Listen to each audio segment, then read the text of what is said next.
The Halifax Mooseheads dropped two straight on the road in Chicoutimi to kick off the playoffs. Will they respond? They now have three potential games at home at the Scotiabank Center. Welcome to Halifax Sports Talk. Andrew and Dayton with you, and we are here to recap the weekend of round one of the Halifax Mooseheads and Chicoutimi. And I'll tell you what, Dayton, the first game, nothing really to talk about. The second game, very, very disappointing. They could not pull that out, but not really a shock to many people. But the Halifax Mooseheads return home down 0-2 in the first round of the playoffs. Andrew, it's really tough, and especially when you think about it. The thing you said to me before we started recording was, if they come home tied 1-1, then the city is buzzing. Not saying that it's not. It probably will still be pretty loud in there for the first game of the playoffs tomorrow. By the way, Andrew and I might be in the building tomorrow, folks. But it won't be the same, Andrew, if they were tied 1-1. I'll say that. And that might be a factor. That might be a deciding factor in this game if the Mooseheads can keep it close and the fans can either get on their side, or maybe Chicoutimi will silence them with their offense. It really all is left to be seen, and I'm excited, Andrew. I'm excited. Well, what's that old saying, right? A series hasn't really gotten going until a team loses at home. The good news is for the Halifax Mooseheads, with this playoff format, especially early on in the postseason, you now get three straight games on home ice. And we've talked about it all season long, especially for a young team like this to get to play in front of 10,000 plus fans. Probably going to be a sellout building, a big opportunity for some of these young players to put on a show in front of some very, very loyal fans. So, yeah, it did not go the way they would have liked it over the weekend, but we're back on track. They're back at home, and, you know, you hate to say all those cliches. I'm sure we're going to hear it a lot in the NHL in a few weeks' time. The series really only gets interesting once a team loses at home. So let's dive right into it here, Dayton. We'll take a look at game one. I will make the joke that we heard people talking about it. We a couple of these Instagram accounts and things saying the first game was going to be 9-0 or 9-1. Well, it wasn't 9-0, but it wasn't pretty either. 8-1. Chicoutimi takes it over the Halifax Mooseheads. And when you talk about possession, when you talk about dangerous play, dangerous scoring opportunities, it almost seemed like the Mooseheads, there was a little bit of a shock factor there for them, because compared to game two, we looked like we saw two different teams in game one and game two.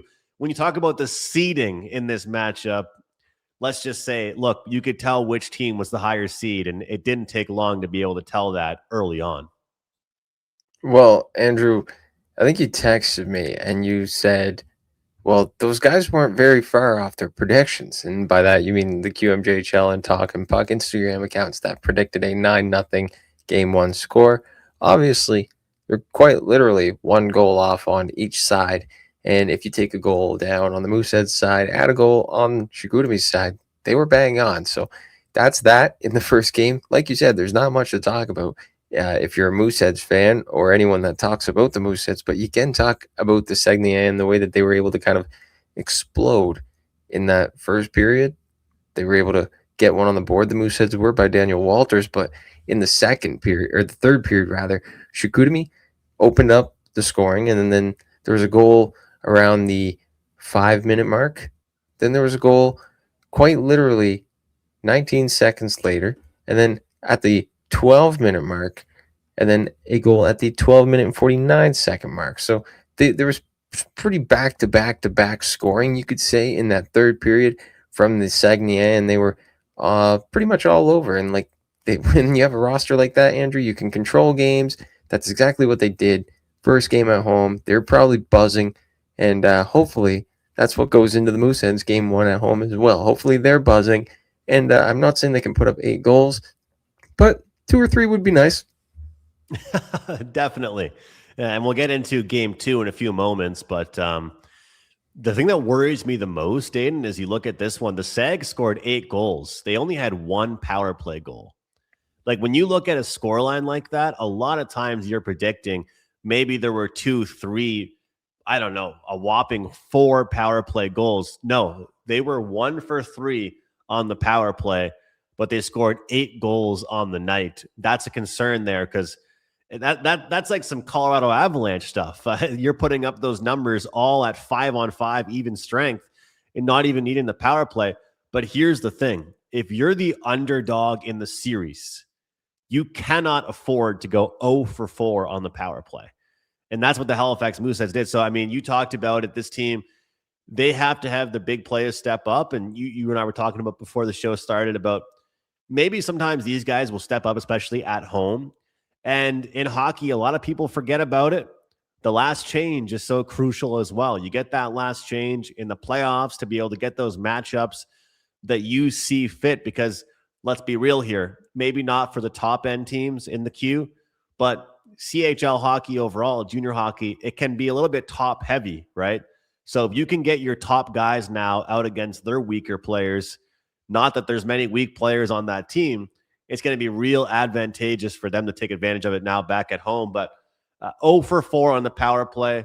Chicoutimi, 53% in the dot, so not too much of a battle there. Both goaltenders with 21 saves on the night, but Chicoutimi with 8 goals on 29 shots, Halifax with 1 goal on 22 shots. And of course, for those of you guys watching, if you're a diehard Moose fan, you already know the story to this, but Owen Bresson was serving his final 2 games of his suspension. So he was not able to play games 1 or game 2. And Andrew, I don't know if we want to talk about game 2 first, or we want to talk about that Bresson thing that I saw coming home, because it was pretty interesting. And I think I will just jump right into it. Even though Cirka stood on his head in game 2, there's videos today that I was watching the Mooseheads pregame for tomorrow night's game, and Cirka and Sam Magid, who they called back from the BCHL earlier this year, were walking out onto the ice together for practice from the dressing room. I'm not sure if that's maybe just how they do it, and they're bringing all 3 goaltenders out because you never know who's going to get to play at this time of the year, or if Bresson is just maybe going to have a rest and not play because, like Andrew said to me, maybe he's cold. Maybe he'll have some cold legs, or maybe this is what they do with the hot goaltender Cirka, who took the Mooseheads with goose eggs on the board, actually with a lead going into the 3rd period against Chicoutimi, ultimately falling 2-1 in game 2. But man, I don't know what's going on here in Moose Country, and that was interesting. I just got the wheels turning in the head, a little bit. I'm thinking like they can't not play Bresson, but maybe there's a chance that they don't. I don't know. Well, this is the question, and we haven't heard anything about health. So as far as we know, he's good to go. He's just serving a suspension. So let's throw this out there for the viewers, Facebook, YouTube, Twitter, wherever you're watching. Who's your starter for the Halifax Mooseheads for game 3?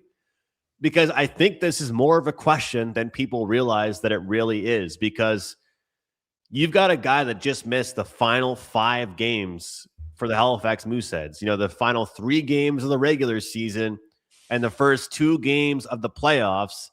And you've got Nick Cirka that just played probably one of the best games of his junior career, probably the best game of his junior career. What do you guys think? Who should be the starter? And also, Dayton, what kind of message does that send to Nick Cirka? But the only thing is, I will say, is that momentum is a big thing in the world of sports.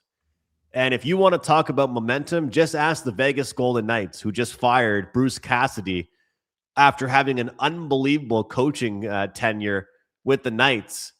They're in a playoff spot, 8 games to go in the season, and they fire Bruce Cassidy and bring in John Tortorella. Is this one of those situations where, I get it, Bresson is the starter, Dayton, so he earned his spot already, but at the same time, no matter what, do you mix things up?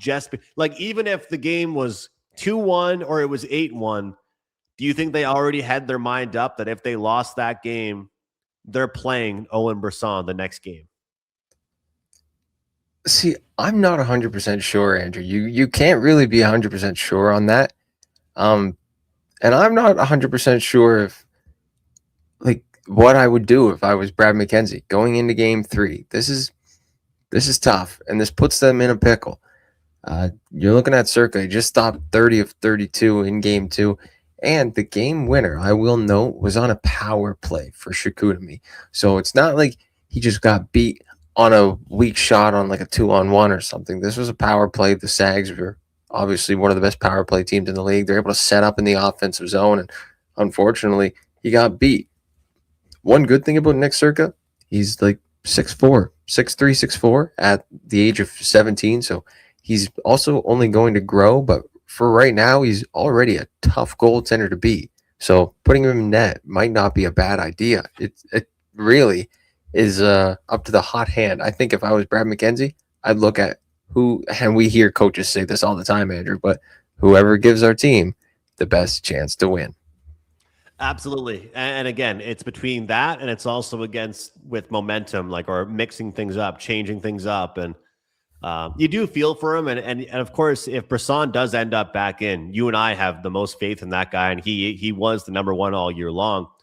But you just hope that people respect how well Cirka played in game 2. Although he pretty much pitched 2 different types of games here. Speaking of, spring training, spring baseball time here with baseball getting going, he nearly pitches a shutout through 2.5 game or periods, and they end up losing 2-1. Let's bring it up, Dayton. Here we go.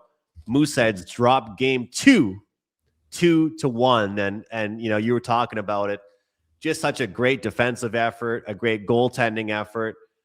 But I was telling you, it kind of gave me flashbacks to the Team Canada Women's Olympic game where they had the 1-0 lead. And you're thinking to yourself, in a playoff game, can anybody win a game with just 1 goal? And it really did seem like you could, when you're watching it on Flow Hockey, it looked to me like they were all kind of looking around, looking at the clock. It's a bad thing if you're looking at the clock. And you could tell Chicoutimi, they didn't lose belief that whole game because they were creating chances. And when you talk about needing an insurance goal, there's nothing more the Mooseheads would have liked than to go up 2-0. So 2-1, game 2. And my question to you with this, Dayton, I'm curious your thoughts. And I think we'll be on the same page here, but despite not getting the win, how important was it to prove to themselves that they're right there in this series? It's huge because now they come back home, and like we just alluded to a few minutes ago, even though they're not tied 1-1, the city, like, that gives the city even more reason to get behind the team, and it just gives everybody a little bit of confidence, a little bit of maybe we're still in this. But I want to go back just a second. You were talking about this game a little bit and how you were comparing it to the gold medal game and blah, blah, blah. And I was actually thinking the exact same thing. And then I was also thinking, maybe I should text Andrew. I was thinking watching it live, and I was like, maybe I should give Andrew a text, see if he's watching, see if he knows what's going on here, because the boys are actually pulling off a close one.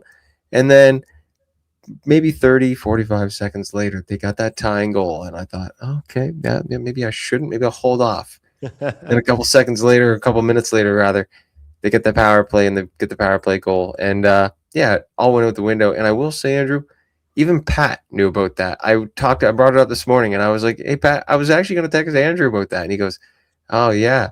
And then bang, bang. And I was like, yes. And quite literally, bang, bang. 2 straight goals from Chicoutimi, and there it was. So it's a tough one. I do think the keeping it close, though, is a big factor. Just belief, right? Yeah. And, this team, one thing we can give them credit for, we said all year long on the podcast, and we thank everybody for watching throughout the year, and anybody new watching this one here, we said that this team had the ability to bounce back. That was one thing. It's like when you're a young team, it's good and bad thing that you can have a bad game that nobody saw coming, but you can bounce back out of nowhere. And just this describes this Halifax Mooseheads team in a nutshell, to lose 8-1 and then lose 2-1, right? Like you essentially got 2 different types of games from all your players and your goalie in a matter of 2 days, right? Like, and that's very, very impressive to see it look that much different. So When I look at this, though, Dayton, let's take a look at the numbers when it comes to this second one, because this is impressive to look at. Game 1 numbers weren't as promising. Game 2, the saves, 30 saves for Nick Cirka. The power plays, both teams 1 for 3 on the PP. Shots were 32-19. So as much as we say the Mooseheads bounce back, still give up quite a bit of chances there. But they led most of the way thanks to that nice little quick release snapshot from Quinn Kennedy on the power play. But as you just talked about, with Chicoutimi tallying 2 pretty quickly in a row and getting the win in front of their home fans there. So through 2 games so far, the goals are 10-2 for Chicoutimi. The shots on goal are 61-41. The combined power play percentage, 33.3% for Chicoutimi, 14.3% for the Mooseheads. Average shots on goal per game, 30.5 for Chicoutimi, 20.5 for the Halifax Mooseheads. So mix in the fact that you got the home ice changing, the home crowd changing, and the last change. I'm looking forward to it, man. Me and you, right on the glass for game 3. We got to hope for a brand new Mooseheads team that comes out with some energy.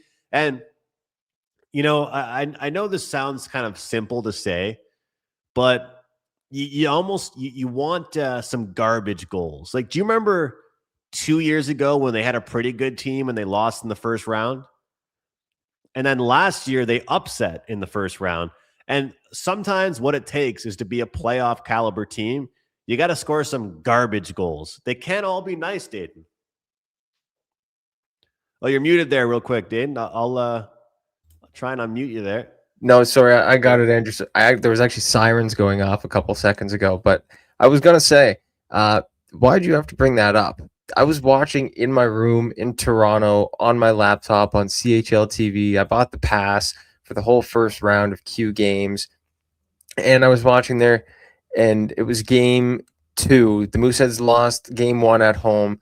They also lost game 2. Matthew Cataford tied it up, and he scored late in game 1, and they sent it to overtime and lost. And it was it actually doesn't even matter. It was Rollins, the captain, that scored again. Woohoo. Yeah. And then in the game 2, it was actually Marcus Vidicek who almost won the game for Halifax with like seconds left on the clock, and it was a garbage goal. So this is what I'm bringing into all of this. Brought it, shelved it, garbage goal, didn't count. So Mooseheads fans, just remember, garbage goals are what gets done, but we just got to get it done before the end of the period. And hopefully we can get it done this time. Andrew, I'm excited for tomorrow. I think this will be a good night in Halifax. Boys should be able to get it done. And I always say this when it comes to talking about my Montreal Canadiens, like how, and you know, your Canadiens as well, how key it is to get a goal outside of Suzuki or Caulfield. And, you know, when you look at this Halifax Mooseheads team, let's take a look here, Dayton, at the lineup that we saw for game 3. We had Carrier on the left of Rousseau, Walters to the right, Kennedy, Kilfoyle, Kulibiakin, Blake, Mensonen, McPherson. And I'll tell you what, when you look at that top 9, don't you think that those guys have more than just 1 or 2 capable scorers?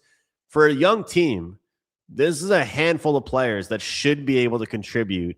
And I think when you even look at the decor, you're missing Carlos Handel, but you've got some guys that should be able to contribute as well. So, you know, if we're there tomorrow night, we're watching this game, and even you see a Mensonen goal, imagine a Santini goal, you know, even like, you know, if you get a McPherson goal, like open the floodgates up for Kulibiakin, for Carrier, for Rousseau. Let those guys, you know, see somebody else put one in the net, and then all of a sudden the floodgates get open. Or even like a defenseman goal. I remember last year for the Habs, like who was it? Carrier opened the scoring at the Bell Center in game 3 against the Capitals.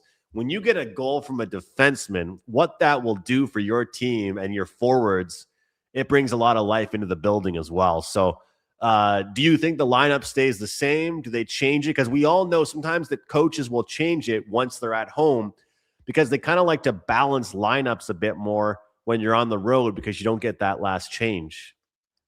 I will say, Andrew, I hope it stays the same. And you talk about defensemen being due for a goal. Well, maybe the guy that played every game, well, actually,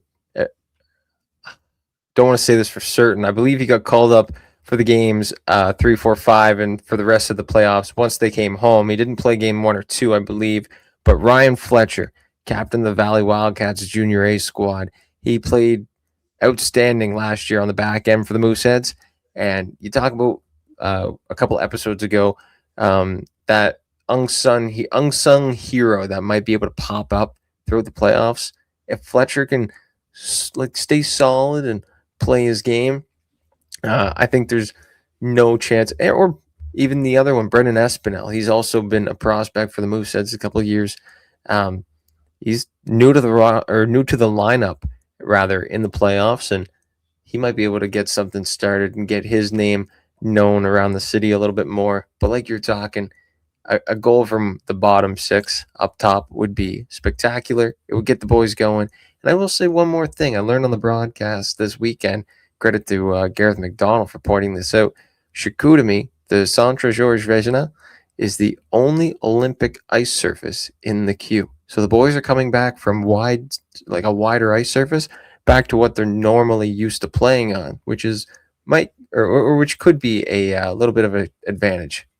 That's insane to me that a league can have a team with this isn't baseball where you have different size parks. This is hockey. We should all have the same ice surface. That's insane to me. I did not hear that. So that is news to me. That is wild for me, Dayton. So I'm not going to lie. Talking about this has me pumped up because yes, 8-1 was the scoreline for game 1. Yes, they did have the lead for 80% of game 2 and they lost 2-1, but the team was given belief by that game 2 performance. So here at Halifax Sports Talk, we're fired up. We hope you guys are fired up. Can't wait to see the Scotiabank Center buzzing. We're going to be on site tomorrow night, boots on the ground, on the glass. So hopefully boots on the glass hits, right in front of us, and looking forward to it, man. I'm excited, Andrew. I'm excited. And I haven't been to a Halifax Mooseheads playoff game since the 2023 run. So maybe this will be special. And this will be a first time going to a game together. What better time to go to a game together than in the playoffs? So ready to rock and roll. We are going to be doing a special show on Tuesday, either Monday night or Tuesday, or probably Wednesday, actually, to recap the Tuesday game. And then we're hoping it'll be 2-1 after 3 games if everything goes according to plan. But either way, they're guaranteed to have a game Tuesday night and a game Wednesday night. And stay tuned, and we sure hope so. There's a lot more to come in this series. So let us know your predictions, guys. We hope you enjoyed this video. A little bit of a recap. Look, closing thoughts for me before I go back to you, Dayton. I'll just say this. 8-1 scoreline game 1, 2-1 scoreline game 2. This team gave the fans reasons to believe they can be right in this series. And the fact is, it takes a skill mentally to be able to wash one game away, one game to the next. That's what they were able to do. They're well coached. They're a good bounce back team. And let's be real here, Dayton. This is a team that's always done well after facing some adversity. All season long, when they've faced adversity, they've come back strong with it. Coming back at home against a loyal fan base, I'm looking forward to it. So, look, we spent 25 minutes talking about the first 2 games. We hope we have a lot more to talk about on Wednesday, and hopefully it's a lot of positives to talk about as well. So let us know in the comments your keys for game 3, your keys to victory. And if you're new to our channel, we're going to have weekly videos with the Wanderers covering the Halifax Tides as well. We follow the Mooseheads, Thunderbirds, and much, much more. Thanks for watching. We'll see you next time.